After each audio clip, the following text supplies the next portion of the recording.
요즘 들어 부쩍 창밖을 보는 일이 잦아졌습니다. 제가 평생을 살아온 이 집, 마당의 감나무는 올해도 어김없이 실한감을 주렁주렁 매달 준비를 하고 있네요. 저 감나무는 제 남편, 그러니까 우리 아들 녀석의 아버지가 아들이 초등학교에 입학하던 해의 기념으로 심은 겁니다. 아들이 딱 저 감나무만 했을 때가 있었는데 세월이 흘러 나무는 이렇게 늠름하게 자라 집을 지키고 아들은 장성의 가정을 꾸렸습니다. 그리고 저는 그 아들 내외의 집에서, 아니 엄밀히 말하면 제 명의로 된 이 집에 얹혀 사는 신세가 되었지요. 모든 일의 시작은 3년 전 남편의 상을 치른 바로 그날이었습니다. 장례식장을 오가며 검게 그을린 아들 녀석의 얼굴이 아직도 선합니다. 모든 절차가 끝나고 텅 빈 집으로 돌아와 멍하니 앉아있는 제 옆에 아들과 며느리가 나란히 앉더군요. 며느리는 제 손을 꼭 잡았고 아들은 무겁게 입을 열었습니다. 어머니, 이제 저희랑 같이 사시는 게 어떻겠어요? 이 넓은 집에 혼자 계시면 저희도 마음이 안 편하고 어머니도 적적하실 겁니다. 저희가 이제부터라도 제대로 모시고 싶어요. 아들의 목소리는 진심처럼 들렸습니다. 옆에 있던 며느리, 영서, 어미도 거들었죠. 네, 어머님. 저희가 잘할게요.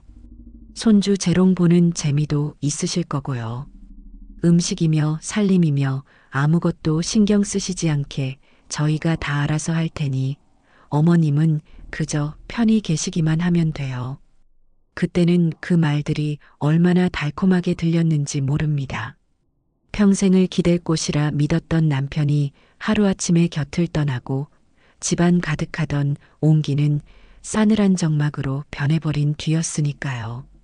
밤마다 현관문 소리에 놀라 깨기 일쑤였고 혼자 밥을 차려 먹을 때면 숟가락을 들기도 전에 눈물부터 쏟아지던 날들이었습니다. 그런 저에게 아들 내외의 제안은 사막의 오아시스처럼 느껴졌습니다. 늙어서 자식에게 짐이 되고 싶지는 않았지만 그래도 마지막은 가족의 품에서 보내고 싶다는 외로움이 더 컸던 모양입니다. 무엇보다 눈에 밟히는 손주 녀석의 얼굴이 제 결심을 굳히게 만들었지요. 저는 결국 고개를 끄덕였고 며칠 뒤 아들 내외는 살던 아파트를 정리하고 제 집으로 들어왔습니다.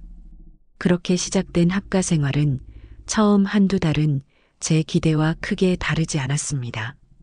퇴근하고 돌아온 아들 내외와 손주까지 넷이서 함께 둘러앉아 저녁을 먹는 풍경은 제가 그토록 그리워하던 것이었으니까요. 며느리는 약속대로 살림에 손을 못 대게 했고 아들은 주말마다 저를 데리고 외출이라도 하려고 애쓰는 듯 보였습니다. 하지만 딱 거기까지였습니다. 시간이 흐를수록 모시겠다던 그들의 말은 그저 빈말에 가까웠다는 것을 깨닫는 데는 오랜 시간이 걸리지 않았습니다. 변화는 아주 사소한 것에서부터 시작되었습니다. 저는 평생을 제 손으로 가족의 먹거리를 챙겨왔습니다. 특히 김치만큼은 자부심이 있었죠. 남편도 아들도 제가 담근 김치가 없으면 밥을 못 먹을 정도였으니까요. 합가하고 처음으로 김장철이 돌아왔을 때 저는 당연히 예년처럼 김치를 담글 준비를 했습니다. 좋은 배추와 물을 골라 소금에 절이고 밤새워가며 정성껏 양념을 만들었죠. 예전처럼 많은 양은 아니었지만 우리 네 식구가 겨우내 먹을 만큼은 충분했습니다. 그런데 제 등 뒤에서 부엌으로 들어온 며느리가 대뜸 코를 막으며 말하더군요.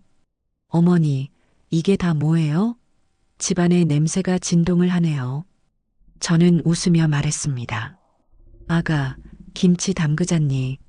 너가 우리 집 김치 맛을 아직 제대로 못 봐서 그래. 이거 하나면 다른 반찬 없어도 밥 한 그릇 뚝딱이야. 그러자 며느리는 한숨을 푹 쉬며 말했습니다. 어머니, 요즘 세상에 누가 이렇게 힘들게 김치를 담가 먹어요. 인터넷으로 주문하면 맛있는 김치가 종류별로 다 오는데, 그리고 이런 건 냄새 때문에 아파트에서는 상상도 못할 일이에요. 옆집에서 민원 들어와요.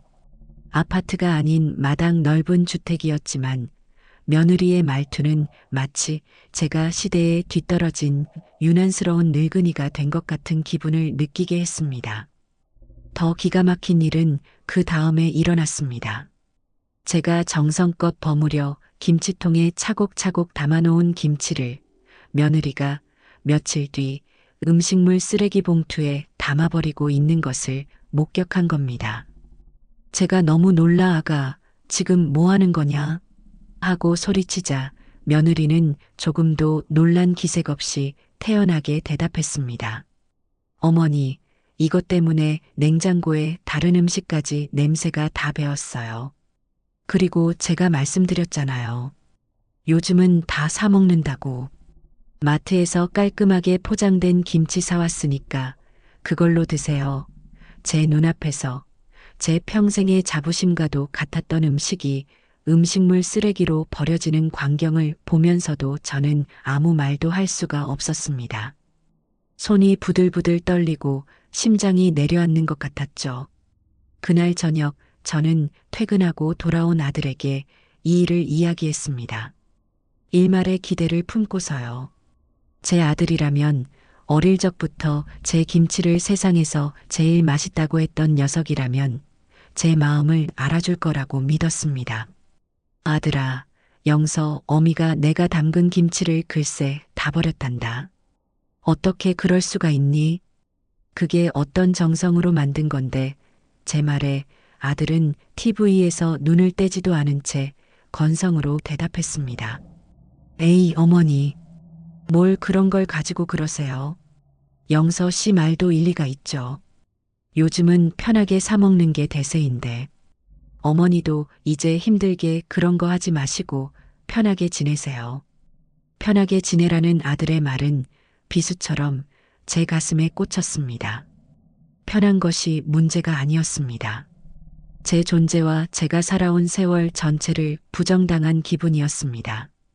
그날 이후로 저는 부엌에 들어가는 일이 거의 없어졌습니다. 며느리는 약속대로 알아서 식사를 차렸고 식탁에는 정체 모를 배달 음식과 반조리 식품들이 오르기 시작했습니다. 저는 그저 며느리가 차려주는 밥을 군소리 없이 받아먹는 그저 식객 같은 존재가 되어버렸습니다.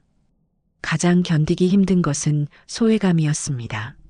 저녁 식사가 끝나고 거실에 다 같이 모여 있을 때 며느리는 스피커폰으로 자기 친정어머니와 통화하는 것을 즐겼습니다. 엄마, 응, 나 저녁 먹었지. 엄마는? 뭐 맛있는 거 해 드셨어? 며느리의 목소리는 세상에서 가장 다정한 딸의 목소리였습니다. 아, 정말? 역시 우리 엄마 손맛은 최고야. 그 김치 택배로 좀 붙여주면 안 돼? 여기 어머님이 담그신 건 영 입에 안 맞아서 바로 옆 소파에 제가 버젓이 앉아 있는데도 며느리는 스스럼 없이 그런 말을 내뱉었습니다. 그럴 때면 저는 차라리 귀가 들리지 않았으면 좋겠다고 생각했어요. 제 앞에서 저를 없는 사람 취급하는 그 상황이 너무나도 모욕적이었습니다. 더 비참한 것은 아들의 태도였습니다. 아들은 며느리가 저에게 무례하게 굴 때마다 못 들은 척, 못 본 척하기 바빴습니다.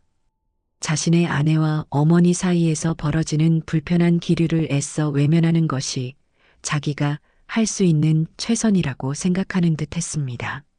아니, 어쩌면 그저 귀찮았던 것이겠죠. 늙은 어머니의 서운한 감정 따위를 일일이 챙겨주기에는 자신의 삶이 너무 고단하다고 여겼을지도 모릅니다. 저는 점점 말이 없어졌고 방에 머무는 시간이 길어졌습니다. 손주 녀석과 놀아주는 것이 유일한 낙이었지만 그것마저도 며느리는 탐탁지 않아 했습니다. 어머니, 애벌은 나빠져요. 너무 오냐오냐 하지 마세요. 어머니, 옛날 방식은 지금 애들한테 안 맞아요. 제가 알아서 교육할게요. 며느리는 사사건건 제 육아 방식에 끼어들었고 결국 저는 손주를 편하게 안아주는 것조차 눈치를 보게 되었습니다. 모시겠다는 말은 허울뿐인 약속이 되었고 저는 이 집의 주인이 아니라 가장자리로 밀려난 이방인이 되어가고 있었습니다. 마당의 감나무는 해마다 무럭무럭 자라는데 이 집안에서 제 자리는 나날이 좁아지고 있었습니다. 저는 그저 창밖을 보며 남편이 사무치게 그리워지는 날들을 속으로 삼킬 뿐이었습니다. 모든 것이 폭발하기 직전에 고요하지만 위태로운 나날들이 그렇게 흘러가고 있었습니다. 김치 사건 이후로 제 마음속에는 눈에 보이지 않는 벽이 하나 세워졌습니다. 아들 내외 앞에서 웃고 있어도 그것은 진짜 웃음이 아니었고 그들이 차려주는 밥을 먹어도 모래알을 씹는 것처럼 서걱거렸지요.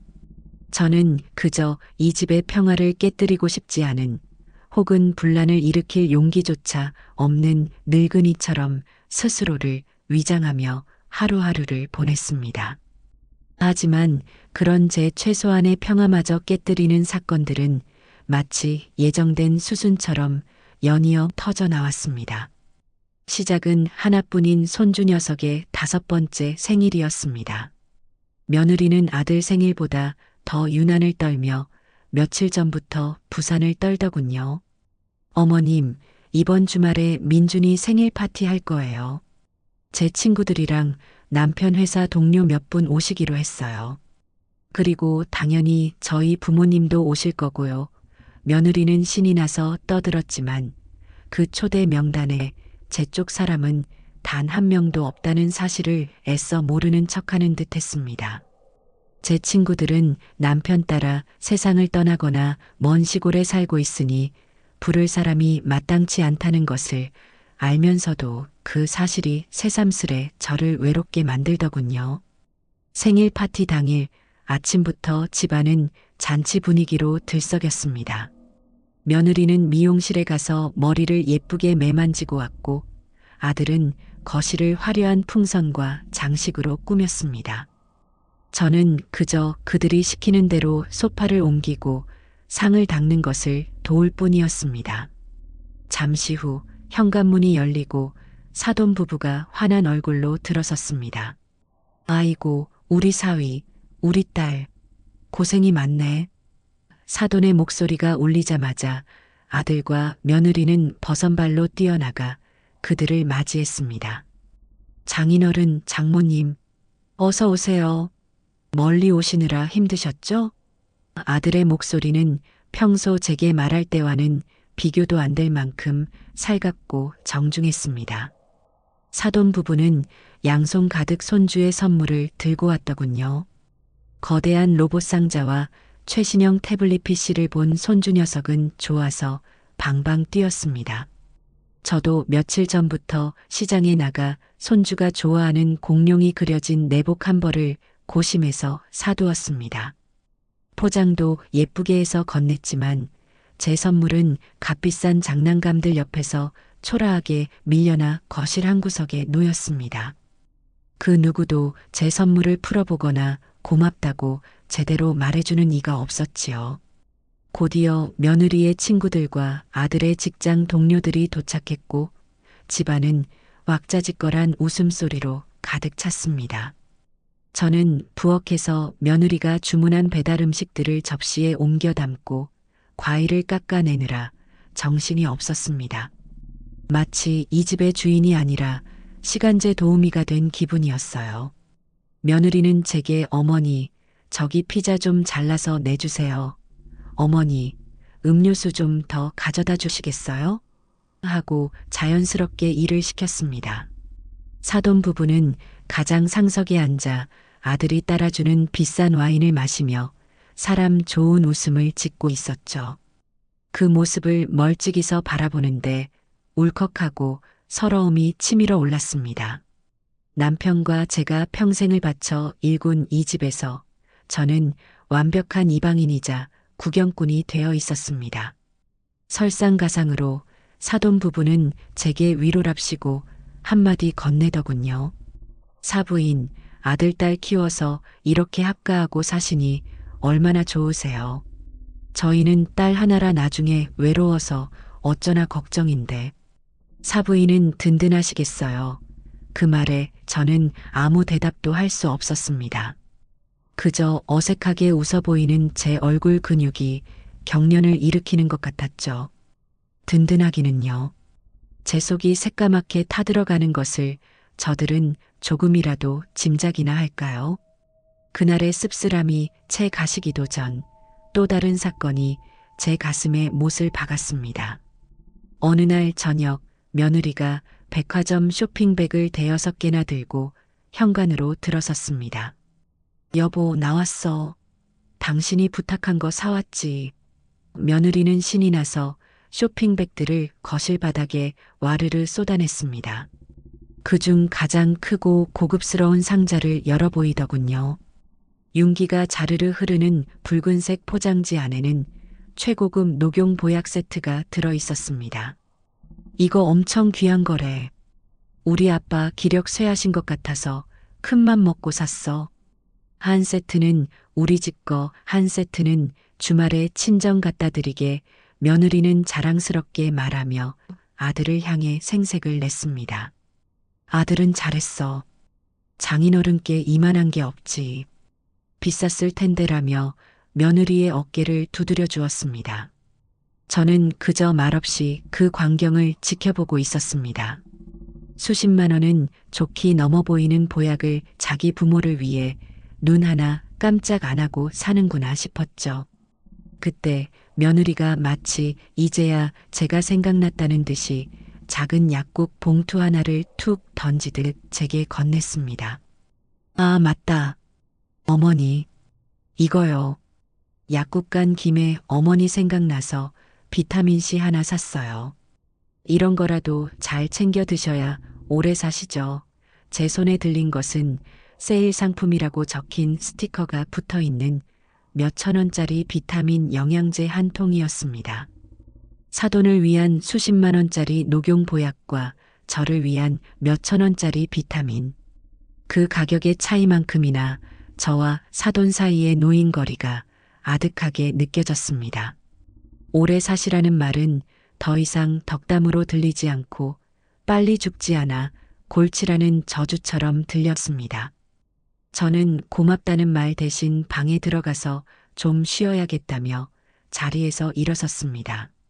등 뒤에서 어머니는 맨날 피곤하시대라고 투덜거리는 며느리의 목소리가 희미하게 들려왔습니다. 그리고 마침내 제 인내심의 마지막 끈을 끊어버릴 대화가 제 귀에 들려온 것은 그로부터 한 달쯤 지났을 때였습니다. 사돈의 칠순 생신이 다가오고 있었죠. 주말 저녁 아들 내외는 소파에 나란히 누워 태블릿 PC를 들여다보며 속닥거리고 있었습니다. 저는 거실 한쪽에서 신문을 보는 척하며 그들의 대화에 귀를 기울였습니다. 여보, 아버지 칠순 잔치 어디서 할까? 그냥 한정식집 괜찮은 데서 할까? 무슨 소리야? 우리 아빠 첫 칠순인데. 당연히 호텔에서 해야지. 내가 알아봤는데 시내에 있는 S호텔 뷔페가 그렇게 잘 나온대. 호텔? 비싸지 않아? 비싸긴 뭐가 비싸. 1인당 15만 원짜리 코스도 있고 25만 원짜리 시그니처 코스도 있는데 이왕 하는 거 제일 좋은 걸로 해드려야지. 랍스터랑 스테이크 무제한으로 나오는 걸로. 우리 체면도 있고. 25만 원? 그럼 우리 식구랑 처가 식구들만 해도 돈이 얼만데. 자기야, 돈이 문제야? 평생 고생하신 우리 아빠야. 이 정도는 해드려야 도리지. 자기가 내는 것도 아니고 어차피 아버님 보험금 나온 걸로 하는 건데 뭐. 좋은 데 쓰면 좋잖아. 저는 그 순간 제 귀를 의심했습니다. 남편이 평생 저와 자식을 위해 꾸준히 마다치 않고 부었던 제가 아플 때 쓰려고 정 안 되면 아들 사업 자금이라도 보태주려고 아껴두었던 그 돈. 그 돈으로 사돈의 칠순 잔치를 호텔에서 열 계획을 세우고 있었던 겁니다. 심장이 바닥으로 쿵 떨어지는 기분이었습니다. 피가 거꾸로 솟는다는 말이 어떤 의미인지 그때 처음 알았습니다. 제 남편의 피와 땀이 밴 돈이 저를 투명인간 취급하는 사람들의 입으로 들어갈 랍스터와 스테이크 값으로 치러질 판이었습니다. 신문을 든 제 손이 부들부들 떨렸습니다. 저는 조용히 자리에서 일어나 제 방으로 들어왔습니다. 그리고 문을 잠갔습니다. 그날 밤 저는 결심했습니다. 더 이상은 안 된다. 이 집에서 이 사람들과는 단 하루도 더 같이 살 수 없다고요. 그 참담한 대화를 엿들은 후 제 생일이 다가왔습니다. 사실 기대 같은 것은 하지 않은 지 오래였습니다. 하지만 사람 마음이라는 게 참으로 간사해서 혹시나 하는 작은 희망의 불씨가 마음 한구석에서 꺼지지 않고 남아 있었나 봅니다. 내 생일만큼은, 그래도 나를 낳아준 어머니의 생일만큼은 기억해주지 않을까 하는 어리석은 기대였죠. 생일날 아침이 밝았습니다. 창밖은 여느 때와 다름없이 고요했고 집안의 공기는 차가웠습니다. 저는 평소보다 조금 일찍 일어나 미역국이라도 한 솥 끓여볼까 잠시 망설였습니다. 제 손으로 제 생일상을 차린다는 것이 처량하기도 했지만 그래도 아들 녀석이 어릴 적엔 제 생일 아침이면 엄마 미역국 진짜 맛있다며 2그릇씩 뚝딱 해치우곤 했었으니까요. 그 기억 하나에 기대 부엌으로 향하려는데 방문 밖에서 아들 내외의 목소리가 들려왔습니다. 여보, 나 오늘 늦어. 본부장님이랑 저녁 약속 있어. 당신도 민준이 챙기고 일찍 자. 알았어. 나도 오늘까지 끝내야 할 보고서가 있어서 아마 야근할 것 같아. 어머니 저녁이나 잘 챙겨드려. 그들의 대화 어디에도 어머니 생신이라는 단어는 존재하지 않았습니다. 마치 오늘이 1년 365일 중 그저 평범한 하루라는 듯이요. 잠시 후 두 사람은 출근 준비를 마치고 제 방문 앞에서 어머니 다녀오겠습니다 하고 의례적인 인사를 건네고는 현관을 나섰습니다. 굳게 닫힌 현관문을 보며 저는 그 자리에 한참을 서 있었습니다. 마음속에서 꺼질 듯 타오르던 작은 불씨가 차가운 재로 변해버리는 순간이었습니다. 온종일 저는 방 안에서 꼼짝도 하지 않았습니다. 밥 생각도 나지 않았고 아무것도 하고 싶지 않았습니다. 멍하니 벽에 걸린 남편의 사진만 바라보았습니다. 여보, 나 잘 살고 있는 거 맞아요? 당신이 없으니 아무도 나를 돌아보지 않네요. 원망 섞인 독백을 속으로 삼키고 또 삼켰습니다. 시간이 흘러 창밖이 어둑어둑해지고 퇴근 시간이 한참 지나도록 집은 조용했습니다. 밤 10시가 넘어서야 현관문 비밀번호 누르는 소리가 들렸습니다. 며느리였습니다. 지친 기색이 역력한 얼굴로 들어온 며느리는 소파에 가방을 던지듯 내려놓고는 긴 한숨을 쉬었습니다. 그리고 부엌으로 향하는 길에 방에서 나온 저와 눈이 마주쳤죠. 며느리는 그제야 뭔가 생각났다는 듯 아 하고 작은 소리를 냈습니다. 어머니, 저녁은 드셨어요?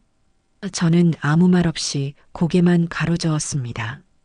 그러자 며느리는 잠시 귀찮다는 표정을 짓더니 이내 선심이라도 쓰는 듯한 말투로 말했습니다. 아이고, 제가 너무 정신이 없어서 깜빡했네요. 오늘 어머니 생신인데 정말 죄송해요. 너무 피곤해서 밥할 힘은 없고 제가 라면이라도 하나 맛있게 끓여드릴게요. 잠시만 기다리세요.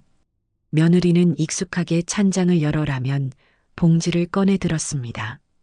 제 눈에 선명하게 들어온 것은 붉은색 포장지에 안성탕면이라고 적힌 글씨였습니다. 사돈 칠순 잔치를 위해 1인당 25만 원짜리 호텔 뷔페를 예약하던 그 목소리와 제 생일 저녁으로 안성탕면을 끓여주겠다는 지금의 목소리가 겹쳐지면서 저는 현기증을 느꼈습니다. 며느리는 콧노래까지 흥얼거리며 물을 끓이고 파를 썰어 넣고는 제법 그럴듯한 모양새로 라면 한 그릇을 끓여 식탁 위에 올려놓았습니다. 김치통에서 꺼낸 자신이 마트에서 사온 그 김치와 함께요. 어머니, 다 됐어요. 어서 드세요. 계란도 하나 탁 풀었어요. 안성탕면에는 계란이죠. 저는 홀린 듯 식탁 앞에 앉았습니다. 김이 모락모락 피어오르는 라면, 그릇에서는 고소한 냄새가 났습니다. 하지만 제 코에는 그 어떤 냄새도 느껴지지 않았습니다.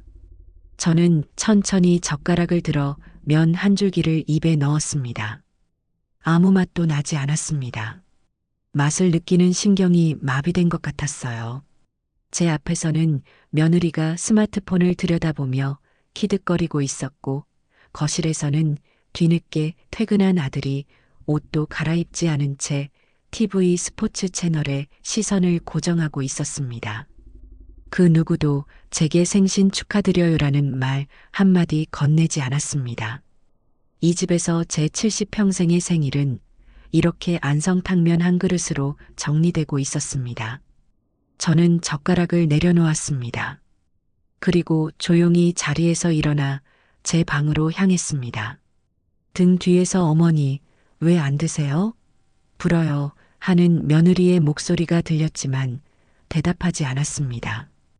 방문을 닫고 잠그는 순간 눈물이 터져 나올 것 같았지만 애써 참았습니다.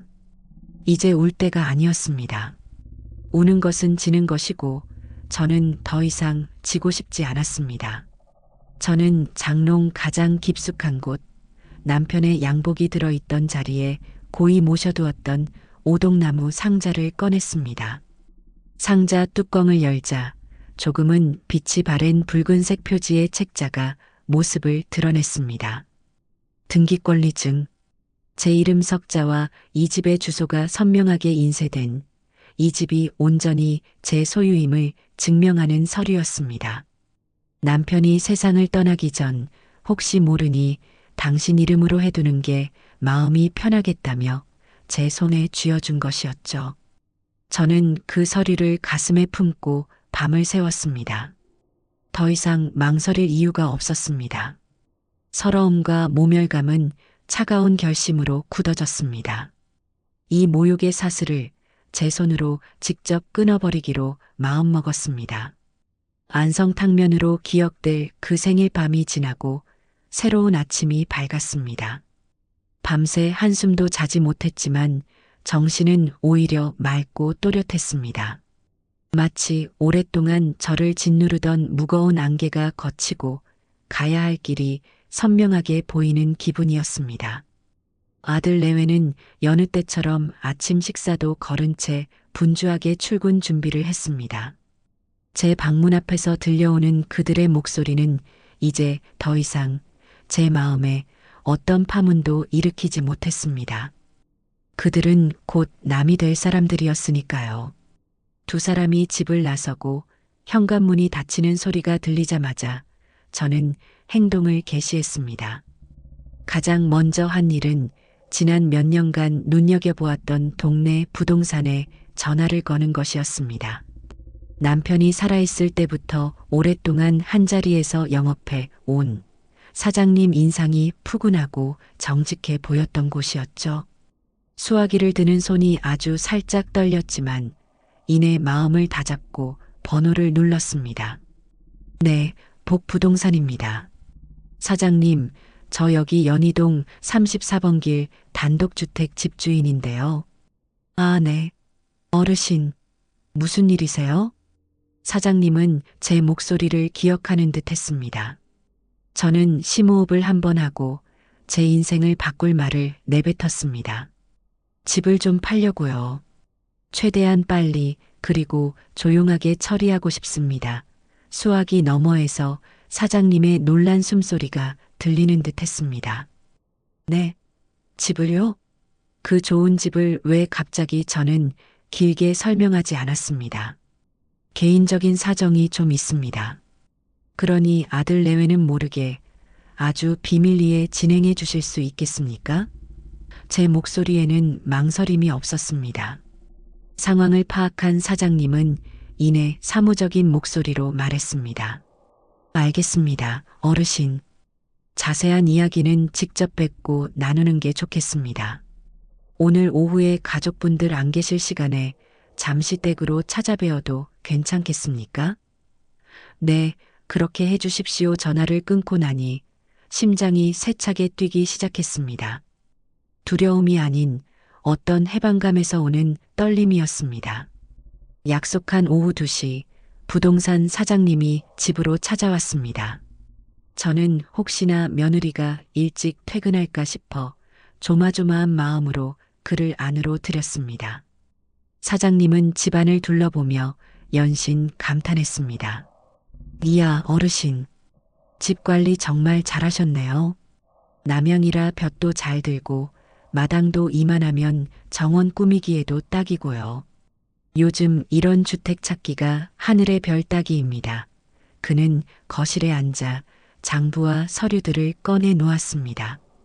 어르신, 이 집이 대지 지분도 크고 위치도 좋아서 아마 내놓기만 하면 금방 새 주인이 나타날 겁니다. 사장님은 최근 주변 시세를 바탕으로 예상 매매가를 조심스럽게 제시했습니다. 제가 생각했던 것보다 훨씬 큰 액수였습니다. 평생 고생한 남편과 제가 남긴 유산의 가치가 그 정도라는 사실에 만감이 교차했지만 지금은 감상에 젖어 있을 때가 아니었습니다. 사장님, 부탁이 있습니다. 집을 보러 오는 사람이 있더라도 제가 미리 연락을 드릴 테니 꼭 시간을 맞춰서 와주시고 혹시라도 아들 내외야 마주치는 일은 없도록 각별히 신경 써 주십시오. 저는 그저 고향에서 올라온 오랜 친구가 집 구경을 하는 척 둘러댈 생각입니다. 제 치밀한 계획에 사장님은 고개를 끄덕이며 말했습니다. 걱정 마십시오, 어르신. 이런 경우는 저도 경험이 있습니다. 어르신 뜻대로 최대한 조용하고 신속하게 처리해 드리겠습니다. 일단 필요한 서류 목록을 적어 드릴 테니 미리 준비해 주시면 좋겠습니다. 사장님이 돌아간 후 저는 그가 적어준 서류 목록을 들고 다시 오동나무 상자를 열었습니다. 등기권리증, 제 인감증명서와 신분증, 이 몇 장의 종이가 제게 새로운 인생을 가져다 줄 무기였습니다. 서류들을 가만히 쓸어보는데 등 뒤에서 갑자기 현관문 열리는 소리가 들려 심장이 멎는 줄 알았습니다. 며느리였습니다. 평소보다 이른 퇴근이었죠. 어머니, 방에 계셨어요? 저 오늘 몸이 안 좋아서 조퇴했어요. 며느리는 소파에 털썩 주저앉으며 말했습니다. 저는 황급히 서류들을 상자에 넣어 장롱 깊숙이 밀어 넣었습니다. 하마터면 모든 계획이 들통날 뻔한 아찔한 순간이었습니다. 그날 밤 저는 잠든 며느리의 얼굴을 보며 생각했습니다. 너가 내게 준 모욕감에 비하면 이 정도의 배신감은 아무것도 아닐 것이다. 제 마음은 더욱 차갑고 단단해지고 있었습니다. 작전은 시작되었고 이제는 돌이킬 수 없었습니다. 부동산 사장님에게 집을 내놓은 지 일주일도 채 되지 않아 연락이 왔습니다. 어르신, 집을 꼭 사고 싶다는 분이 나타났습니다. 자녀들 다 출가시키고 조용한 노후를 보내고 싶어하는 중년 부부인데 마당 있는 주택을 간절히 찾고 있었다면서 사진을 보더니 당장이라도 보고 싶다고 하네요. 내일 오후 3시쯤 괜찮으시겠습니까? 제 심장이 쿵쾅거렸습니다. 생각보다 진행이 너무 빨랐기 때문입니다. 하지만 망설일 수는 없었죠. 네, 괜찮습니다. 그 시간에 맞춰 와주세요. 저는 다음 날 아침 출근하는 며느리에게 아무렇지 않은 척 말을 건넸습니다. 아가, 오늘 오후에 내 고향 친구가 잠깐 들를 거다. 서울에서 건축 설계 사업을 하는데 우리 집처럼 오래된 주택 구조를 좀 보고 싶다고 해서. 며느리는 별 관심 없다는 듯, 아, 그래요? 저는 어차피 늦게 오니까 신경 쓰지 마세요라고 대답하고는 집을 나섰습니다. 완벽한 위장이었습니다. 약속한 3시 부동산 사장님과 함께 차분하고 인상이 좋아 보이는 중년 부부가 집으로 들어섰습니다. 그들은 집 안으로 들어서자마자 요란한 감탄 대신 "아, 참 좋네요라며 낮고 진심 어린 목소리로 말했습니다. 특히 남편 되는 분은 햇살이 가득 들어오는 거실 창과 마당의 감나무를 보며 무척이나 마음에 들어 하는 눈치였습니다. 아내분이 온화한 미소로 말했죠. 저희가 딱 찾던 집이에요. 아이들 키우느라 평생을 아파트에서만 살았거든요. 이제 둘만 남으니 마당에서 꽃도 가꾸고 작은 텃밭도 일구면서 조용히 살고 싶었답니다. 그들의 차분한 목소리를 들으니 한편으로는 이 집의 좋은 기운이 계속 이어질 것 같아 마음이 놓이기도 했습니다. 저는 태연하게 우리 남편이 살아생전에 참 아끼던 집이에요. 구석구석 손길 안 닿은 곳이 없죠라며 집의 역사를 설명해 주었습니다. 중년 부부는 제 설명을 들으며 고개를 깊이 끄덕였고 집을 더욱 소중하고 따뜻한 시선으로 바라보는 듯 했습니다. 사장님은 저와 눈빛을 교환하며 순조롭게 집 구경을 이끌었습니다. 약 1시간 뒤 그들은 정말 마음에 듭니다. 저희 부부가 상의해보고 바로 연락드리겠습니다라는 말을 남기고 돌아갔습니다. 그들이 떠나자마자 사장님이 제게 엄지손가락을 치켜 세우며 말했습니다. 어르신, 연기 실력이 대단하신데요? 아무래도 계약이 성사될 것 같습니다. 느낌이 아주 좋습니다. 긴장이 풀리면서 온몸에 힘이 빠지는 기분이었습니다. 그런데 위기는 예기치 못한 곳에서 찾아왔습니다. 그날 저녁 아들이 퇴근 후 제 방으로 건너왔습니다.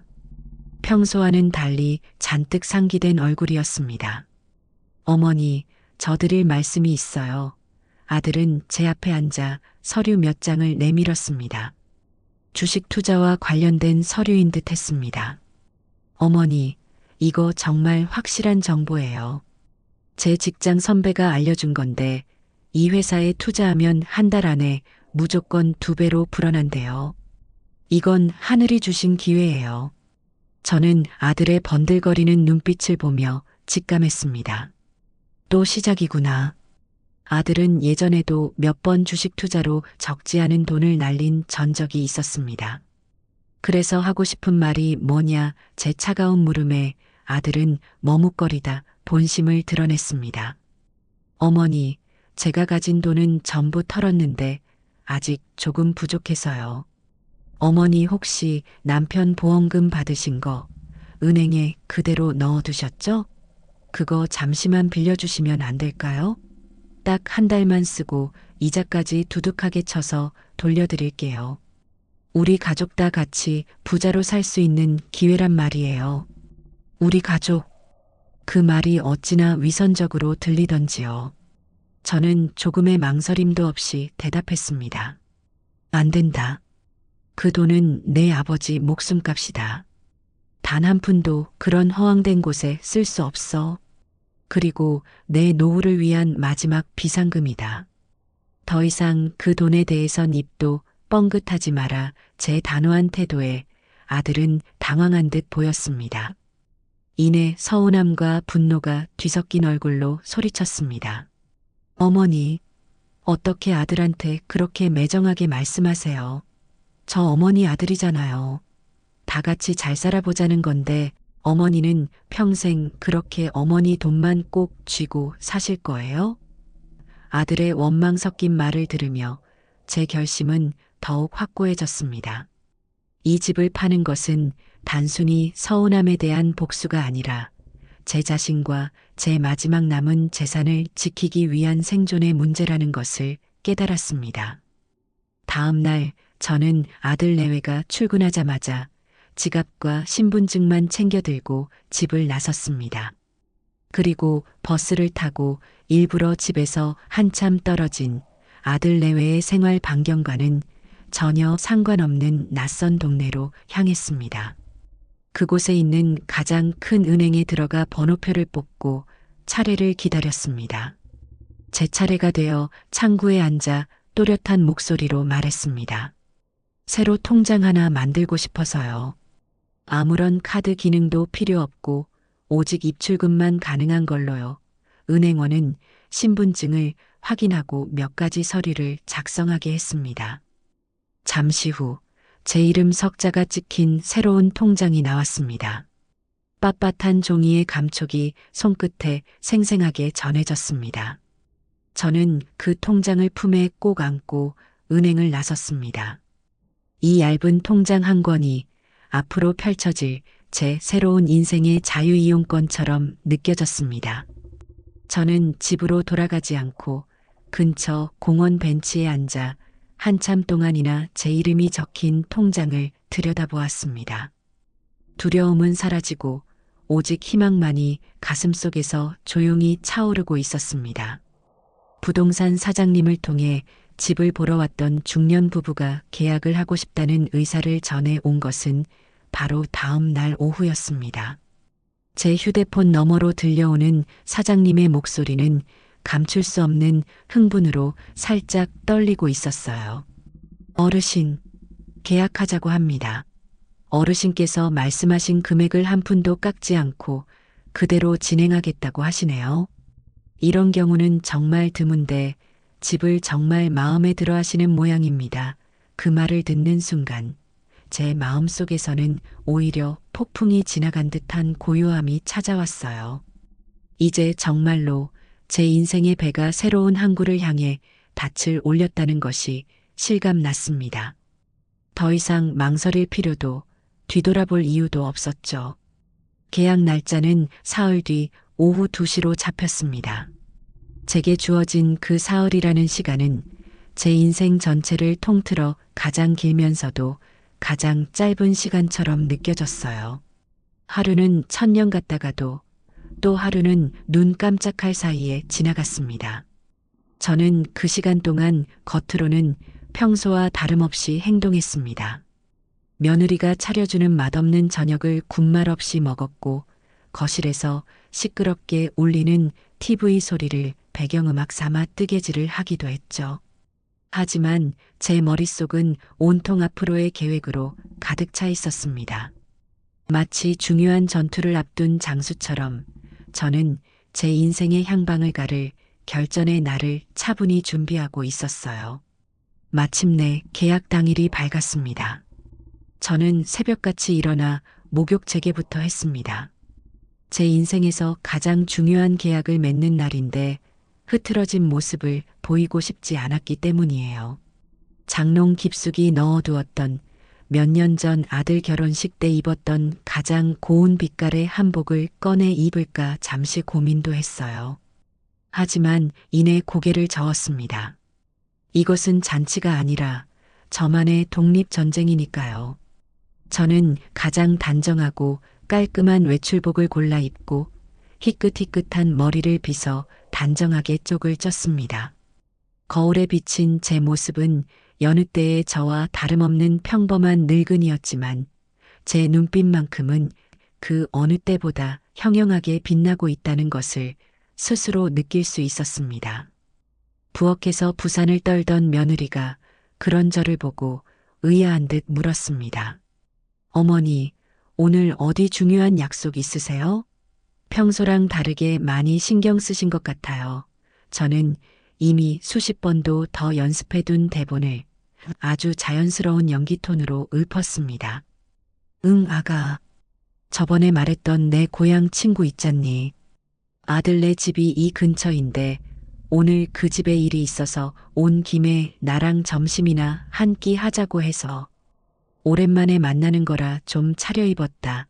제 완벽한 연기에 며느리는 아, 그러세요? 그럼 맛있게 드시고 오세요라며 조금의 의심도 품지 않는 눈치였습니다. 저는 속으로 쾌재를 부르며 유유히 현관문을 나섰습니다. 부동산으로 향하는 버스 안, 차창 밖으로 익숙한 동네 풍경들이 빠르게 스쳐 지나갔습니다. 제 젊은 시절의 웃음과 눈물이, 남편과의 추억이, 아들을 키우던 기억이 구석구석 배어 있는 곳이었죠. 하지만 이상하게도 슬프거나 아쉽다는 생각은 들지 않았어요. 오히려 낡고 오래된 옷을 벗어버리는 듯한 시원함마저 느껴졌습니다. 부동산 사무실의 유리문을 열고 안으로 들어서자 약속 시간에 맞춰 와 있던 중년 부부와 부동산 사장님이 저를 반갑게 맞아주었습니다. 어르신 오셨습니까? 이쪽으로 앉으시죠. 사장님의 안내에 따라 저는 테이블에 앉았습니다. 제 맞은편에는 중후한 인상의 중년 남성과 온화한 미소를 띤 중년 여성이 앉아 있었습니다. 그들의 얼굴에는 경박한 설렘이 아닌 오랜 기다림 끝에 마음에 드는 안식처를 찾았다는 깊은 만족감이 서려 있었어요. 중년 부인은 제게 따뜻한 목소리로 말을 건넸습니다. 어머님, 다시 뵙게 되어 반갑습니다. 저희가 며칠 동안 다른 집도 여러 군데 더 둘러보았는데 이 집만한 곳이 없더라고요. 특히 마당의 감나무가 자꾸 눈에 밟혀서 저희도 이제 아이들 다 키워서 분가시키고 부부 둘이서 조용히 흙 만지면서 살고 싶다는 생각을 오래전부터 해왔거든요. 그 말을 듣는 순간 저는 이 부부라면 제 집을, 아니 남편의 집을 진심으로 아끼고 사랑해 줄 수 있을 거라는 확신이 들었습니다. 제 선택이 틀리지 않았다는 안도감에 저도 모르게 미소를 지으며 대답했죠. 그래요. 그 감나무가 우리 집의 역사나 마찬가지랍니다.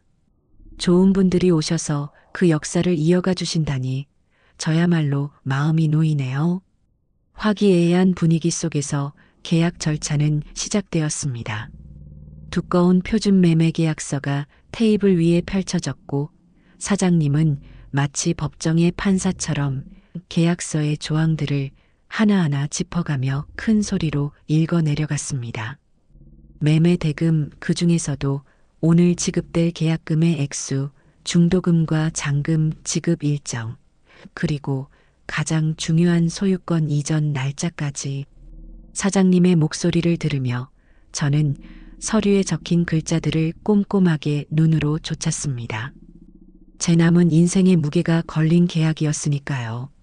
모든 설명이 끝나고 마침내 도장을 찍을 시간이 다가왔습니다.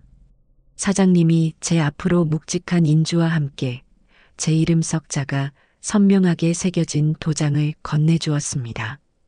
저는 도장을 손에 꽉 쥐었습니다. 단순히 나무로 만든 작은 도장이 아니었어요. 그것은 제 70평생의 한과 서름, 그리고 앞으로 되찾게 될 제 존엄과 자유의 무게를 모두 담고 있는 듯 했습니다. 도장을 찍기 직전 아들의 얼굴과 며느리의 비웃던 얼굴이 환영처럼 눈앞을 스쳐 지나갔습니다. 하지만 그 환영들은 더 이상 제 마음을 흔들지 못했습니다. 오히려 제 결심을 더욱 단단하게 만드는 기폭제가 되었을 뿐이죠.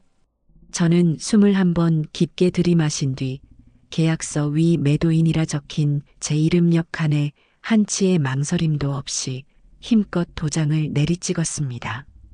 쾅! 묵직하고 둔탁한 소리가 사무실 안에 울려 퍼졌습니다. 그 소리는 마치 과거의 저에게 보내는 사망 선고이자 새로운 저의 탄생을 알리는 우렁찬 울음소리 같았습니다. 계약을 모두 마치자 중년 부부는 자리에서 일어나 제게 깊숙이 허리를 숙여 인사했습니다. 어머님, 정말 감사합니다. 이 집, 저희가 가진 모든 것을 다해 소중히 여기겠습니다. 저희가 사는 동안은 절대 이 집의 가치가 떨어지는 일은 없을 겁니다. 그 진심 어린 말에 저는 감동하여 그들의 손을 꼭 잡아주었습니다. 두 분께 이 집을 넘기게 되어 정말 다행입니다. 부디 이 집에서 행복한 날들만 가득하시길 바랍니다. 그들이 떠나고 난 뒤 저는 잠시 의자에 앉아 숨을 골랐습니다. 바로 그때 제 낡은 휴대폰에서 띵하는 세상에서 가장 경쾌하고 아름다운 알림 소리가 울렸습니다. 제가 이날을 위해 비밀리에 만들어 두었던 제 명의의 통장. 그곳으로 계약금 4억 원이 정확하게 입금되었다는 은행의 공식적인 알림 문자였습니다. 화면에 선명하게 찍힌 4억이라는 숫자를 보는 순간 제 눈앞이 아찔해지면서 온몸의 피가 뜨거워지는 기분이었습니다. 1억도 아닌 4억? 제가 평생 만져볼 것이라고는 상상도 해보지 못했던 거대한 돈이었습니다. 이 돈은 단순한 화폐가 아니었어요. 아들 내외에게서 저를 완벽하게 독립시켜줄 방패이자 제 남은 인생을 그 누구의 눈치도 보지 않고 제 마음대로 살아갈 수 있게 해줄 막강한 무기였습니다. 지난 세월의 서름과 분노가 그 숫자 앞에서 봄눈처럼 녹아내리는 기분이 들었어요. 부동산을 나선 저는 마치 구름 위를 걷는 기분으로 거리를 걸었습니다. 발걸음이 너무나도 가벼웠죠. 그러다 문득 허기짐을 느꼈습니다. 저는 근처에서 가장 크고 번듯해 보이는 한정식집으로 망설임 없이 들어갔습니다. 자리를 잡고 앉아 메뉴판에서 가장 비싼 궁중 수라상을 주문했습니다. 잠시 후 상다리가 휘어질 만큼 화려한 음식들이 제 앞에 끝도 없이 차려지기 시작했어요. 윤기가 자르르 흐르는 갈비찜부터 시작해서 신선한 전복회, 노릇노릇하게 구워진 굴비와 각양각색의 전과 나물들까지 임금님의 수라상이 부럽지 않은 진수성찬이었습니다. 저는 천천히 그리고 우아하게 식사를 시작했습니다. 평생을 가족들 먼저 챙기느라 제대로 된 음식 한번 편하게 먹어보지 못했던 지난날이 떠올랐지만 더 이상 서럽지 않았어요. 안성탕면 한 그릇으로 제 존재를 모욕했던 그들에게 저는 지금 제 돈으로 저 혼자만을 위한 최고의 만찬을 즐기고 있었습니다. 이것만큼 통쾌하고 완벽한 복수가 또 있을까요? 저는 음식을 하나하나 음미하며 아주 오랫동안 그 자리에 앉아 있었습니다. 식사를 마친 뒤 저는 당당하게 카운터로 걸어가 제 이름이 새겨진 카드로 값을 치렀습니다. 식당을 나서는 제 어깨는 그 어느 때보다 떳떳하고 활짝 펴져 있었습니다. 4억이라는 거대한 계약금이 제 비밀 통장에 들어온 순간부터 세상은 완전히 다르게 보이기 시작했습니다. 그 돈은 제게 경제적인 자유뿐만 아니라 그동안 잃어버렸던 자신감과 자존감까지 되찾아 주었죠. 잔금일까지 남은 한 달의 시간 동안 저는 제 인생의 두 번째 막을 열어줄 새로운 무대를 찾아 나섰습니다. 온전히 저만의 의지와 취향으로 채워질 새로운 보금자리를 마련하는 것이 제게 주어진 가장 중요한 임무였어요. 저는 더 이상 아들 내외에게 친구 문병이라는 구차한 변명을 대지 않았습니다. 대신 요즘 노인복지관에서 하는 노래 교실에 다니기 시작했다고 선언해버렸죠. 매일 아침 일정 시간에 집을 나서는 저를 보며 며느리는 어머니, 재미있으세요? 하고 건성으로 물었지만 제가 어디서 무엇을 하든 더 이상 깊은 관심을 두지 않는 눈치였습니다. 오히려 제가 집에 없는 시간을 반기는 듯 했고요. 그들의 무관심은 제게 완벽한 자유시간을 선물해 주었습니다. 저는 매일같이 여러 부동산을 드나들며 집을 보러 다녔습니다. 제 조건은 아주 까다롭고도 명확했어요. 첫째, 무조건 남양이어야 하고 햇살이 잘 들어와야 한다. 둘째, 좁아도 좋으니 혼자 살기에 편리한 현대적인 구조여야 한다. 셋째, 창밖으로 보이는 풍경이 아름다워야 한다.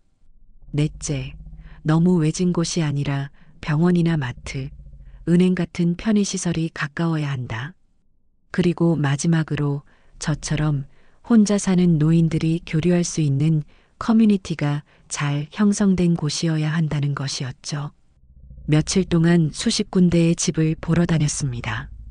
어떤 오피스텔은 구조는 마음에 들었지만 창문을 열면 옆 건물의 벽만 보여서 감옥처럼 답답했어요. 또 어떤 신축 빌라는 깨끗하긴 했지만 동네 분위기가 너무 삭막하고 젊은 사람들만 북적여서 제가 섞여들기 힘들 것 같다는 느낌이 들었습니다. 부동산 중개인들은 까다로운 제 조건에 혀를 내두르면서도 거액의 집을 판 돈으로 새 집을 구하는 큰손 할머니를 쉽사리 포기하지는 못했죠. 그러던 어느 날 한 중개인이 어르신이 찾으시는 조건에 딱 맞는 곳이 있는데 한번 가보시겠어요? 라며 저를 한 아파트 단지로 이끌었습니다. 시내 중심가에서는 조금 떨어져 있었지만 지하철역이 바로 앞에 있고 단지 전체가 거대한 숲과 공원으로 둘러싸인 곳이었어요. 단지 입구에 들어서는 순간부터 제 마음이 편안해지는 것을 느꼈습니다. 잘 가꾸어진 조경수들 사이로 산책로가 나 있었고 단지 내 상가에는 병원, 약국, 은행, 마트 등 필요한 모든 시설이 갖추어져 있었습니다. 중개인이 저를 데려간 곳은 로열층으로 불리는 12층의 한 집이었습니다. 현관문을 열고 안으로 들어서는 순간 저는 저도 모르게 아하고 낮은 탄성을 내뱉었습니다. 20평 남짓한 공간이었지만 전면창을 통해 쏟아져 들어오는 눈부신 햇살이 집안 가득 따스한 온기를 불어넣고 있었어요. 그리고 그 창밖으로는 마치 한 폭의 그림처럼 사계절의 변화를 온몸으로 느낄 수 있는 아름다운 공원 풍경이 파노라마처럼 펼쳐져 있었습니다. 멀리 보이는 산 능선과 가까이 보이는 푸른 숲, 그리고 그 사이로 보이는 작은 호수까지 제가 꿈에 그리던 바로 그 풍경이었습니다. 저는 홀린 듯 집안을 둘러보았습니다. 방 2개와 거실, 그리고 현대식으로 꾸며진 깨끗한 주방과 화장실. 혼자 살기에는 더할 나위 없이 완벽한 구조였어요. 특히 제 마음을 사로잡은 것은 거실과 이어진 작은 발코니였습니다. 널찍한 공간은 아니었지만 한쪽 벽면 전체에 화단을 만들 수 있도록 설계되어 있었죠.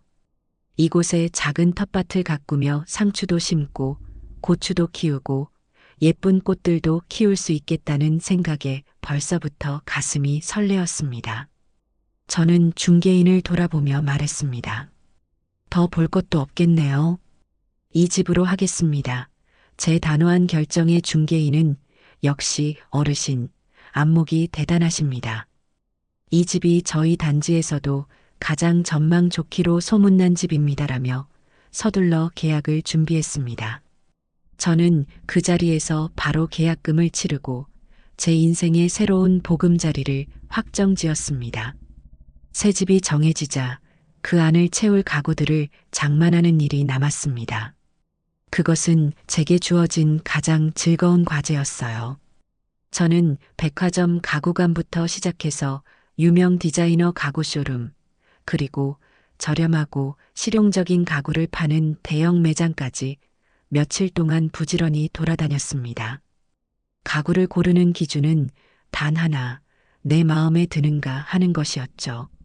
가장 먼저 고른 것은 소파였습니다.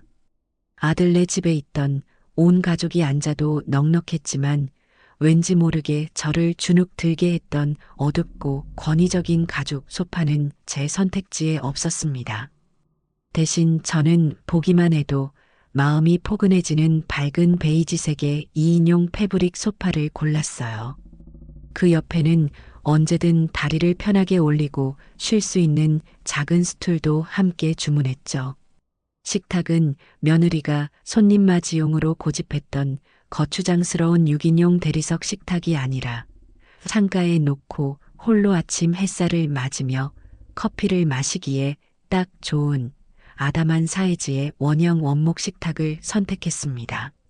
침실 가구를 고를 때는 더욱 신중했어요. 평생을 딱딱한 온돌방에서 자거나 남편과 아들에게 좋은 침대를 양보하고 낡은 매트리스에서 잠을 잤던 저였습니다. 저는 난생 처음으로 제 몸을 위한 최고의 침대를 사기로 마음먹었죠.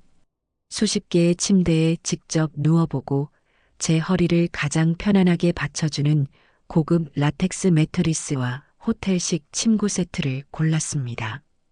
그리고 제가 가장 공을 들인 것은 커튼이었습니다. 저는 거실 창에는 햇살을 은은하게 투과시켜주는 옅은 상아색의 속 커튼을, 침실에는 숙면을 도와줄 암막 기능이 있으면서도 겉에는 제가 좋아하는 잔잔한 수국 자수가 놓인 아름다운 커튼을 골랐습니다. 가구를 고르는 내내 저는 마치 신혼살림을 장만하는 새색시처럼 들떠 있었습니다. 가구점 직원들은 혼자서 이 모든 것을 고르는 늙은이를 신기한 듯 쳐다보면서도 제 확고한 취향과 안목에 감탄하며 연신 칭찬을 아끼지 않았어요. 어머님, 정말 대단하세요. 이렇게 감각적으로 가구를 고르시는 분은 오랜만에 뵈어요. 새로 꾸미시는 집이 정말 예쁘겠어요. 그 칭찬이 빈말이라 할지라도 제 마음을 날아갈 듯이 기쁘게 만들었습니다. 이것은 단순히 물건을 사는 행위가 아니었어요. 지난 수십 년간 가족이라는 이름 아래 억눌려왔던 나라는 사람의 존재를, 제 자신의 취향을 세상에 당당하게 펼쳐 보이는 선언과도 같은 것이었습니다. 저는 모든 가구의 배송 날짜를 제 이사 날짜에 맞춰 예약하고 세상을 다 가진 듯한 뿌듯한 마음으로 집으로 향했습니다. 제 머릿속에는 이미 햇살 가득한 새 집이 제가 고른 아름다운 가구들로 채워져 반짝이고 있었습니다. 새 집주인인 중년 부부에게 집을 비워주기로 약속한 날짜는 정확히 일주일 뒤. 이제 더 이상 숨거나 비밀을 만들 필요가 없었습니다. 골마 터지기 직전의 종기를 제 손으로 직접 터뜨려야 할 시간이 온 것이지요. 저는 결전의 날을 그날 저녁으로 잡았습니다. 며느리는 여느 때와 마찬가지로 배달 앱으로 시킨 족발과 막국수를 식탁 위에 아무렇게나 늘어놓았습니다. 아들은 퇴근하자마자 소파에 드러누워 스마트폰 게임에 정신이 팔려 있었고요. 그 평범하고도 경멸스러운 일상의 풍경이 오히려 제 결심을 더욱 단단하게 만들어 주었습니다. 저는 제 방에서 오늘 은행에서 마지막으로 정리한 서류 봉투 하나를 들고 나왔습니다. 그리고 식탁 한쪽에 조용히 앉았어요. 며느리는 족발을 한 점 입에 넣고 우물거리며 제게 말했습니다. 어머니, 식사 안 하세요? 식으면 맛없는데. 저는 며느리를 똑바로 쳐다보며 말했습니다. 이것 좀 보고 먹으려고. 그런다. 그리고 제가 들고 온 서류 봉투를 식탁 중앙으로 밀어 놓았습니다. 아들과 며느리의 시선이 동시에 그 밋밋한 황색 서류 봉투로 향했죠. 아들은 귀찮다는 듯이 물었습니다. 뭔데요, 그게? 또 이상한 보험 광고지 같은 거 아니에요? 저는 봉투를 열어 안의 내용물을 천천히 꺼냈습니다. 가장 먼저 꺼낸 것은 며칠 전 새로 발급받은 이 집의 부동산 등기부등본이었습니다. 그리고 그 위에 중년 부부와 함께 도장을 찍었던 매매계약서 사본을 펼쳐 놓았죠. 마지막으로 제 비밀 통장의 잔액이 선명하게 찍힌 은행 거래 내역 확인서를 그 위에 포개어 놓았습니다. 이게 다 뭐예요, 어머니? 며느리의 목소리에는 이제 약간의 의아함과 짜증이 섞여 있었습니다. 저는 아주 차분하고도 명료한 목소리로 제 인생을 건 한마디를 내뱉었습니다. 이 집 팔았다. 순간 식탁 위의 모든 소음이 멎었습니다. 스마트폰 게임 소리도, 며느리가 음식을 씹던 소리도, 심지어 거실 창밖에서 들려오던 희미한 자동차 소리까지도요. 완벽한 정적이 흘렀습니다. 아들은 소파에서 벌떡 몸을 일으켜 식탁으로 다가왔고, 며느리는 입에 넣었던 족발을 씹는 것조차 잊은 채 멍한 표정으로 저를 바라보았습니다. 잠시 후 정적을 깬 것은 아들의 코웃음이었습니다. 어머니, 요즘 어디 편찮으세요? 농담이 너무 심하시잖아요. 사람이 놀라게. 며느리도 따라 웃으며 거들었습니다. 어머님도 참 저희 놀래키는데 재미 붙이셨나 봐요. 무슨 집을 팔아요. 말도 안 되는 소리를. 그들은 제 말을 치매 노인의 망령이나 철없는 장난쯤으로 여기는 듯 했습니다. 저는 그들의 비웃음에 조금도 동요하지 않고 턱짓으로 서류들을 가리켰습니다. 눈이 있으면 직접 보거라. 거기 이 집이 내 이름으로 되어 있다는 증거랑 내가 이 집을 다른 사람에게 팔았다는 계약서, 그리고 그 집값 전체가 내 통장으로 들어왔다는 증거까지 다 있으니 아들은 마지못해 계약서를 집어들었습니다. 그의 눈동자가 계약서의 첫 줄부터 마지막 줄까지 빠르게 훑어 내려갔습니다. 매매 대금, 계약 날짜, 그리고 매도인 칸에 찍힌 제 이름과 도장, 매수인 칸에 찍힌 낯선 이름과 도장까지. 아들의 얼굴이 하얗게 질리기 시작했습니다. 옆에서 함께 서류를 들여다보던 며느리의 얼굴에서는 웃음기가 완전히 사라지고 경악과 불신이 뒤섞인 표정이 떠올랐죠. 이게 뭐야? 이게 진짜야? 당신, 이게 진짜냐고. 며느리는 아들의 팔을 붙잡고 흔들며 소리쳤습니다. 아들은 계약서를 거의 찢어버릴 듯이 구겨쥔 채 저를 향해 울부짖듯 물었습니다. 어머니, 이게 대체 무슨 짓이에요? 저랑 상의도 없이 어떻게 집을 팔아요? 여기가 어머니 혼자 사는 집이에요? 우리 가족이 다 같이 사는 집인데 어떻게 이럴 수가 있어요? 드디어 시작이었습니다. 저는 기다렸다는 듯이 차분하게 그들의 분노를 맞받아쳤습니다. 그래, 너희 가족이 사는 집이지. 하지만 이 집의 주인은 나다. 내 이름으로 된 내 집을 내가 팔겠다는데 누구의 허락을 받아야 하는 거니? 제 말에 며느리가 끼어들었습니다. 어머님, 그래도 이건 아니죠. 저희가 이 집 들어오면서 인테리어 한도는 생각 안 하세요? 저희도 이 집에 대한 권리가 있다고요. 저는 그 말을 듣고 실소를 금할 수가 없었습니다. 권리? 너가 말하는 권리가 고작 내 취향대로 꾸민 벽지와 소파 값이니 나는 이 집을 사기 위해 그리고 내 남편을 키우기 위해 내 평생을 바쳤다. 내까지 인테리어 비용 몇 푼과 내 인생을 맞바꿀 수는 없는 일이지. 그리고 그 돈, 결국 내 남편, 내 아들이 번 돈 아니더냐. 그 돈의 출처가 어디인지 잊었어? 제 반격에 며느리는 얼굴이 시뻘개져서 아무 말도 하지 못했습니다. 이제 아들이 저를 향해 애원하기 시작했습니다. 어머니, 제발 진정하시고 말씀 좀 해보세요. 뭔가 오해가 있으셨던 거겠죠. 저희가 뭘 그렇게 잘못했다고 갑자기 집을 파세요. 네. 저는 그 뭘 그렇게 잘못했냐는 물음이 나오기를 기다리고 있었습니다. 저는 자리에서 일어나 두 사람을 번갈아 쳐다보며 지난 수년간 제 가슴속에 쌓아두었던 모든 말을 쏟아내기 시작했습니다. 오해가 아니야. 전부 사실이지. 너가 뭘 잘못했는지 아직도 모르겠니? 그럼 내가 지금부터 하나하나 알려주마. 내가 담근 김치를 냄새난다며 음식물 쓰레기통에 처박았을 때 너희는 나를 무시했다. 내 친구 하나 없는 이 집에서 내 며느리가 제 어미와는 웃고 떠들면서 바로 옆에 앉은 나를 투명인간 취급할 때 너는 나를 외면했지. 제 목소리는 점점 높아졌고 감정은 격해졌습니다. 어디 그뿐인 줄 아니?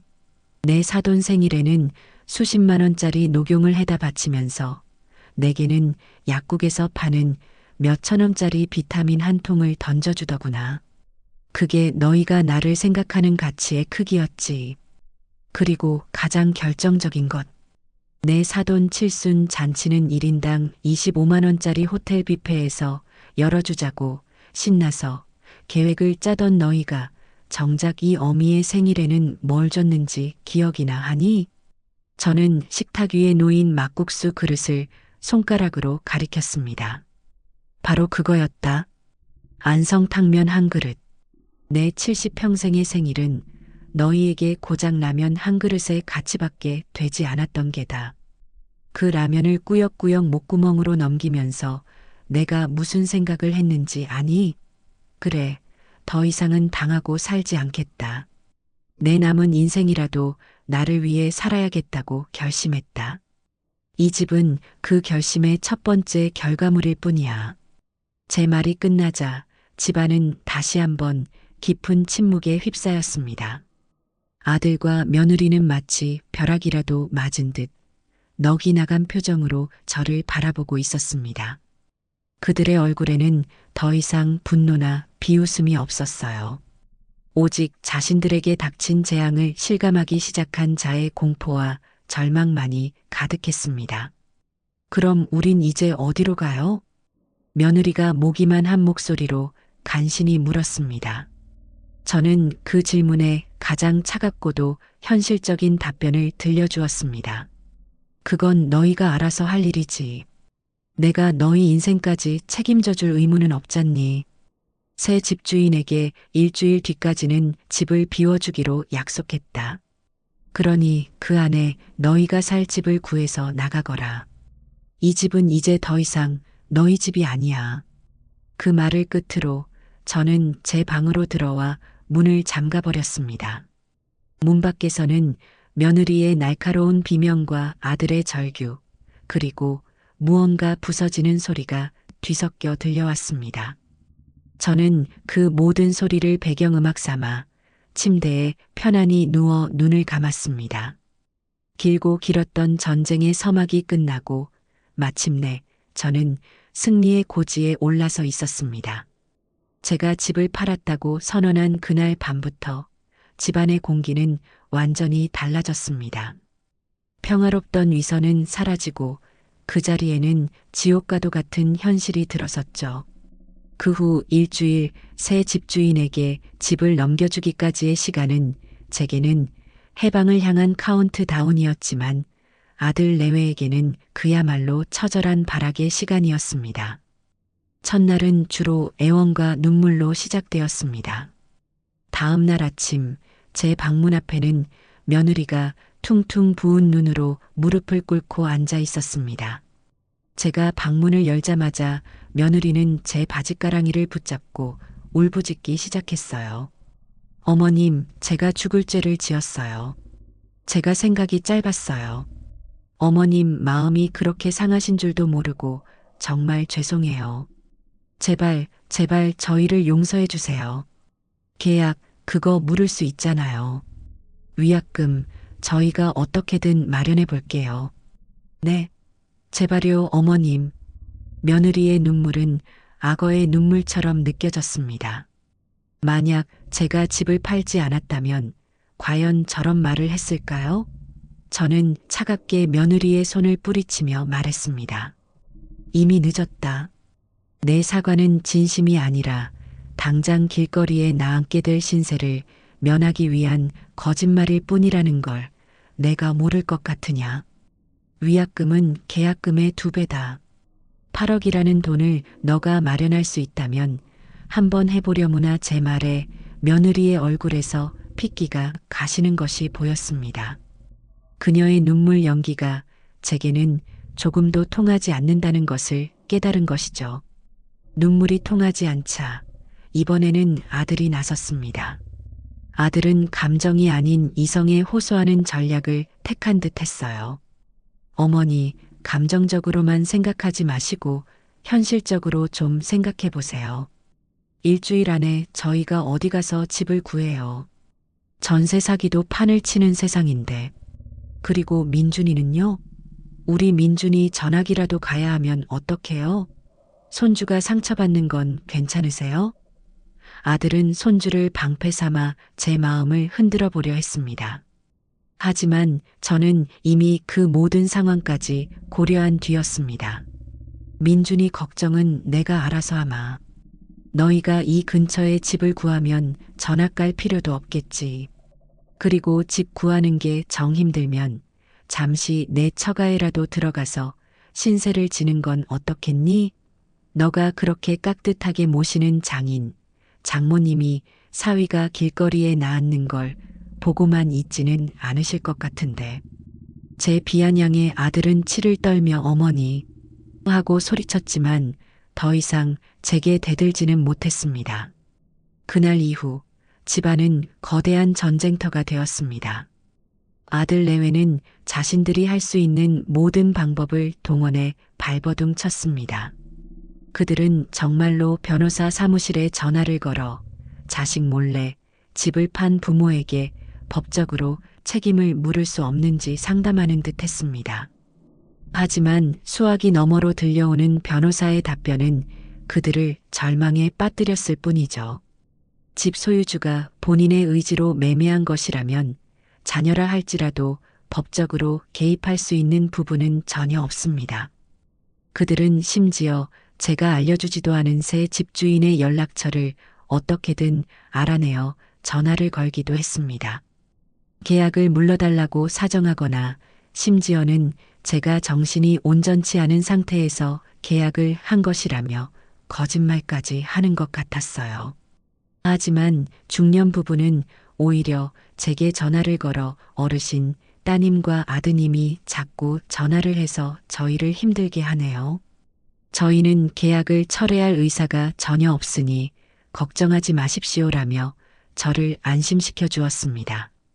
그 모든 소동이 벌어지는 동안 저는 조금의 동요도 없이 제 이사 준비를 계속했습니다. 대놓고 거실 한가운데에 이사용 박스를 가져다 놓고 제 물건들을 차곡차곡 담기 시작했어요. 그들이 절망에 빠져 소리를 지르거나 혹은 방에 틀어박혀 훌쩍이는 동안 저는 제가 새로 산 커피 메이커로 향긋한 커피를 내려 마시며 여유롭게 신문을 읽었습니다. 제 평온한 모습이 그들에게는 가장 큰 고문이라는 것을 알고 있었기 때문이죠. 며느리는 며칠간의 발악이 소용없다는 것을 깨닫자 마지막 수단으로 태도를 바꾸었습니다. 갑자기 제게 극진하게 굴기 시작한 것이죠. 평소에는 쳐다보지도 않던 과일을 예쁘게 깎아 제 방으로 가져오거나 제 어깨를 주무르며 어머님, 제가 앞으로 정말 잘할게요. 매일 어머님이 좋아하시는 음식 해드리고 주말마다 같이 나들이도 가요. 그러니 제발 저희에게 마지막 기회를 한 번만 주세요라며 애교 섞인 목소리를 냈습니다. 저는 며느리가 깎아준 사과를 한 입 베어 물고는 말했습니다. 사과가 참 달구나. 하지만 이미 썩어버린 믿음을 되돌리기엔 너무 늦었지. 내 친절은 유효기간이 일주일도 채 남지 않았잖니. 제 전곡을 찌르는 말에 며느리는 더 이상 아무 말도 하지 못하고 돌아섰습니다. 마침내 제가 떠나기로 한 날 아침이 밝았습니다. 약속한 시간에 맞춰 제 새 집으로 향할 이사 트럭이 위풍당당하게 집 앞에 도착했습니다. 며칠간의 소동으로 헬쑥해진 아들 내외는 마치 사형 집행을 기다리는 죄수처럼 망연자실한 표정으로 그 광경을 바라보고 있었습니다. 이삿짐 센터 직원들이 거실과 제 방을 오가며 제 짐을 실어 나르는 동안 그들은 그저 소파에 넋을 잃고 앉아 있을 뿐이었습니다. 모든 짐을 싣고 제가 떠나기 직전이었습니다. 저는 마지막으로 그들에게 작별 인사를 하기 위해 다가갔습니다. 아들이 저를 보며 마지막 힘을 짜내듯 물었습니다. 어머니 정말 가시게요? 저희를 정말 버리고 가실 거예요? 그의 목소리는 물기에 젖어 있었습니다. 저는 제 손가방에서 작은 봉투 하나를 꺼내 아들에게 건넸습니다. 이건 민준이 통장이다. 내가 따로 매달 교육비는 보내주마. 손주까지 고생시킬 생각은 없으니. 그리고 이건 너희에게 주는 내 마지막 배려다. 제가 건넨 또 다른 봉투에는 이사 비용과 한 달치 월세 정도에 해당하는 현금이 들어 있었습니다. 이 돈으로 급한 대로 살 곳을 구하거라. 내가 너희에게 일주일이라는 시간을 준 것은 너희가 내게 베풀었던 안성탕면 한 그릇의 친절보다는 훨씬 더 큰 배려였다는 것만 알아두거라. 그 말을 끝으로 저는 뒤도 돌아보지 않고 현관을 향해 걸었습니다. 등 뒤에서 저를 부르는 아들의 목소리가 희미하게 들려왔지만 저는 걸음을 멈추지 않았습니다. 문을 열고 밖으로 나서자 눈부신 햇살이 저를 맞이했습니다. 저는 이미 대기하고 있던 택시의 뒷좌석에 올라탔습니다. 차창 밖으로 제가 떠나는 집의 모습과 그 앞에 망연자실하게 서 있는 아들 내외의 모습이 점점 멀어져 갔습니다. 저는 그들을 향해 마음속으로 마지막 인사를 건넸습니다. 잘 살아라. 너희의 방식대로. 나도 이제 나의 방식대로 살아갈 테니.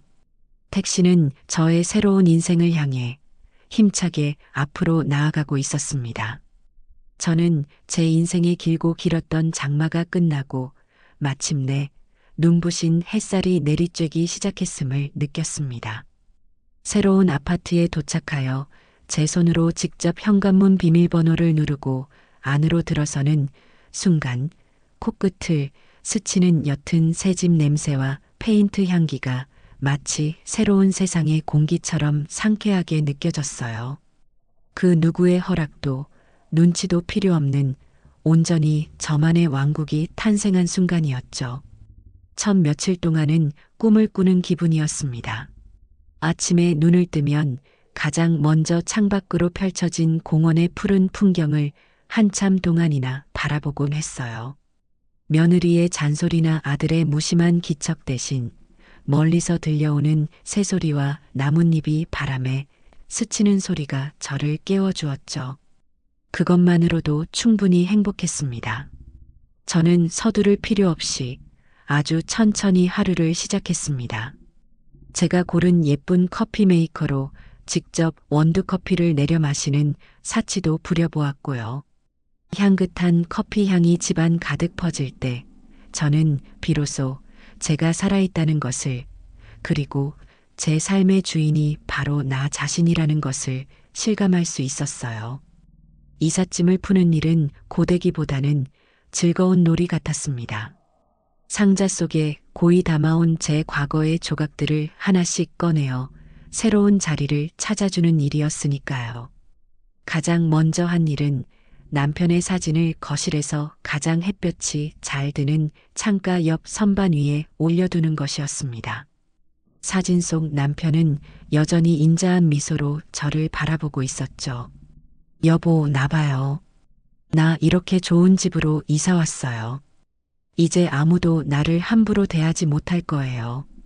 당신도 여기서 편히 쉬세요. 마음속으로 남편에게 인사를 건네고 나니 정말로 그가 제 곁에서 저를 지켜주는 듯 든든한 기분이 들었습니다. 제가 고른 가구들이 제자리를 찾아가면서 텅 비었던 집은 점차 저만의 색깔로 채워졌습니다. 포근한 베이지색 소파에 앉아 다리를 쭉 뻗고 새로 산 커다란 텔레비전으로 제가 좋아하는 아침 드라마를 보는 자유.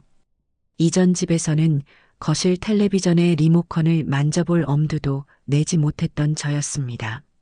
항상 아들이 보는 스포츠 채널이나 며느리가 틀어놓은 시끄러운 예능 프로그램을 소음처럼 견뎌야 했죠. 하지만 이제는 아니었습니다. 저는 제가 보고 싶은 것을 마음껏 보고 듣고 싶은 음악을 자유롭게 틀었습니다. 그 사소하고도 당연한 권리를 되찾는데 70년이라는 세월이 걸렸다는 사실에 잠시 씁쓸해지기도 했지만 늦게나마라도 찾았으니 다행이라고 생각하기로 했어요. 주방은 저만의 아틀리에가 되었습니다. 더 이상 며느리가 사다 놓은 인스턴트 음식이나 배달 음식이 아닌 제가 먹고 싶은 음식을 제 손으로 직접 해먹는 기쁨은 상상 이상이었죠. 저는 아파트 상가 마트에 가서 가장 신선한 채소와 고기를 골라왔습니다. 그리고 구수한 된장찌개를 끓이고 노릇하게 생선을 굽고 정갈하게 나물을 무쳤습니다.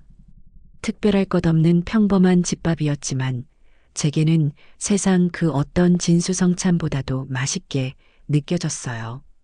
혼자서 창밖 풍경을 바라보며 즐기는 식사는 외롭기보다는 오히려 평화롭고 충만했습니다. 어느 정도 집 정리가 끝나고 새로운 생활에 익숙해질 무렵 저는 조금 더 용기를 내어보기로 했습니다. 제 왕국 안에만 머물러 있는 것이 아니라 세상 밖으로 한 걸음 나아가 보기로 한 것이죠. 저는 곱게 차려입고 아파트 단지 내에 있는 노인복지관을 찾아갔습니다. 처음에는 문 앞에서 한참을 망설였어요. 낯선 곳에 혼자 들어간다는 것이 어색하고 두려웠기 때문입니다. 하지만 이내 마음을 다잡았습니다. 저는 더 이상 과거의 나약한 박순자가 아니었으니까요. 복지관 안으로 들어서자 생각보다 활기차고 따뜻한 분위기에 조금 놀랐습니다. 저와 비슷한 연배의 어르신들이 삼삼오오 모여 장기를 두거나 노래교실에서 흘러나오는 구성진 트로트 가락에 맞춰 어깨를 들썩이고 있었죠. 게시판에는 서예 교실, 탁구 동호회, 라인댄스 강좌 등 다양한 프로그램 안내문이 붙어 있었습니다. 그 모든 것이 제게는 신세계처럼 보였어요. 한쪽에서 서예 교실 수강생을 모집한다는 안내문을 한참 들여다보고 있는데 옆에서 누군가 말을 걸어왔습니다. 어르신, 새로 이사 오셨나 봐요? 얼굴이 낯이 익지 않네요. 돌아보니 저와 나이가 비슷해 보이는 아주 인상이 곱고 세련된 한 부인이 미소를 지으며 저를 보고 있었습니다. 저는 잠시 머뭇거리다 대답했죠. 아, 네. 이사 온 지 이제 일주일 정도 되었어요. 그러자 그 부인이 자신의 손을 내밀며 말했습니다. 어머, 반가워라. 저는 이 아파트에 10년째 살고 있는 김영이라고 해요. 서예에 관심 있으세요? 제가 저반 반장인데 아주 재미있어요. 같이 한번 해보시지 않으실래요? 영희 씨의 스스럼없고 따뜻한 환대에 저는 얼어붙었던 마음이 조금씩 녹아내리는 것을 느꼈습니다. 저는 그녀의 손을 맞잡았고 그렇게 제 인생의 첫 번째 친구가 생겼습니다.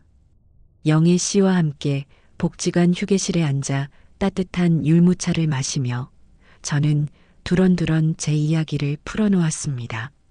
물론 집을 팔고 아들 내외를 내쫓았다는 자극적인 이야기는 쏙 뺀 채 남편과 차별하고 자식들도 다 분가해서 이제는 좀 조용하고 편한 곳에서 살고 싶어 혼자 이사를 왔다는 정도로 순화해서 말했죠. 영희 씨는 제 이야기를 진심으로 들어주었고 혼자서 모든 것을 결정하고 실행에 옮긴 제 용기를 칭찬해 주었습니다. 어머, 어르신 정말 대단하시다.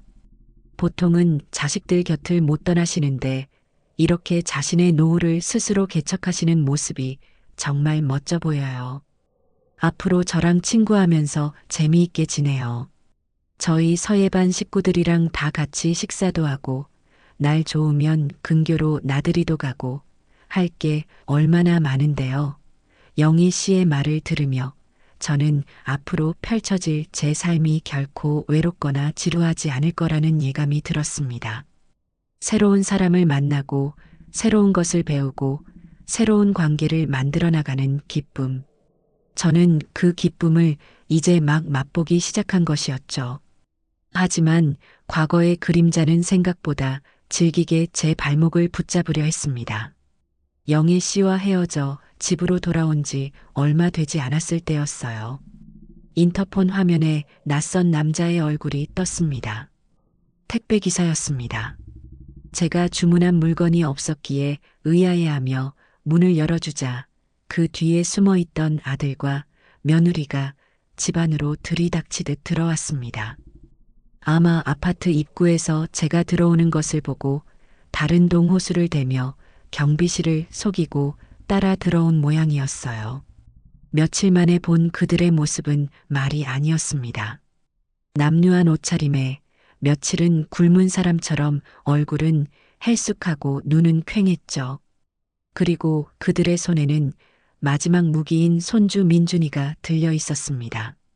민준이는 저를 보자마자 할머니 하고 외치며 제 품에 와락 안겼습니다. 할머니, 보고 싶었어요. 우리 이제 어디서 살아요? 엄마 아빠가 자꾸 이상한 데로 이사 간다고 해요. 컴컴하고 무서워요. 아이의 천진한 물음에 제 가슴이 쿵 내려앉았습니다.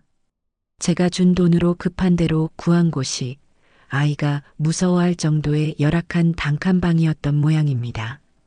아들이 그 틈을 놓치지 않고 파고들었습니다. 어머니, 보셨죠? 저희는 괜찮아요. 저희가 무슨 고생을 못하겠어요. 하지만 민준이는요. 이 어린 것이 무슨 죄가 있다고 곰팡이 냄새나는 지하 단칸방에서 잠을 자야 하냐고요. 어머니, 제발 저희 좀 살려주세요. 며느리도 옆에서 눈물을 뚝뚝 흘리며 거들었습니다. 어머님, 저희가 정말 다 잘못했어요. 집을 돌려달라는 말도 안 할게요. 그냥 그 돈에서 딱 전세금만이라도 좀 보태주시면 안 될까요?